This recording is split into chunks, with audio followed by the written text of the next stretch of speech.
penting sama aja kayak komersil, yang penting bahannya yang paling bagus yang kita bisa dapat.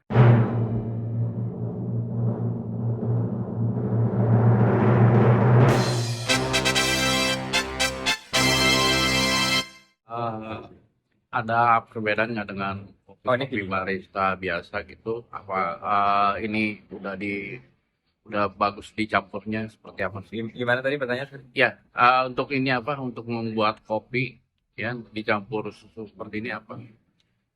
Ya, jadi tadi yang seperti udah dijelaskan, si Arum ini punya rasa yang unik karena dia cashew yang belum banyak orang pakai itu untuk kopi. Jadi bisa pilih, ada yang klasik, ada yang barista, tergantung profil rasanya. Ada yang kalau klasik dia lebih manis, ada sedikit vanilanya. Yang barista rasa lebih netral. Jadi tergantung kopinya apa, itu bisa memilih produk Arumi yang cocok.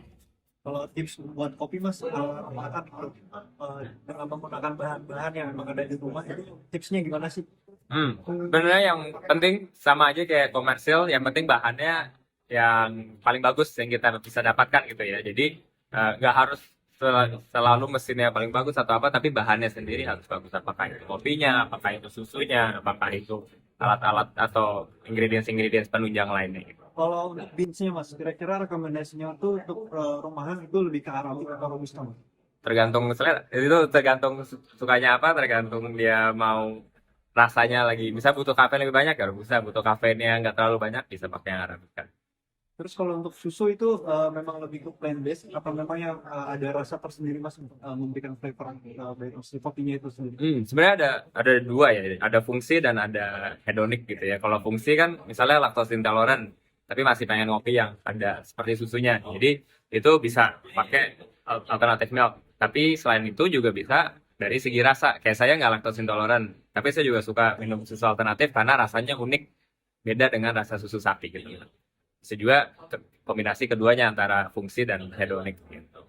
Sulit nggak sih untuk ngeracik kopi dengan susu Arumi? Enggak sih. Karena mungkin karena rasanya juga udah dibuat untuk kopi, jadi dia dengan mudah nyambung dan campur. Tapi kira-kira untuk crew milk ini kira-kira bisa gak sih dicampur dengan kopi sasetan yang biasanya di warung Bisa-bisa aja sih sebenarnya gitu ya. Jadi tergantung pengolahan. ya, dan nggak cuma kopi, bisa dicampur coklat, bisa dicampur teh misalnya, tetap bisa. Jadi memang crew milk ini bisa dicampur dengan semua olahan yang memang sederhana di rumah ini mas. Ya.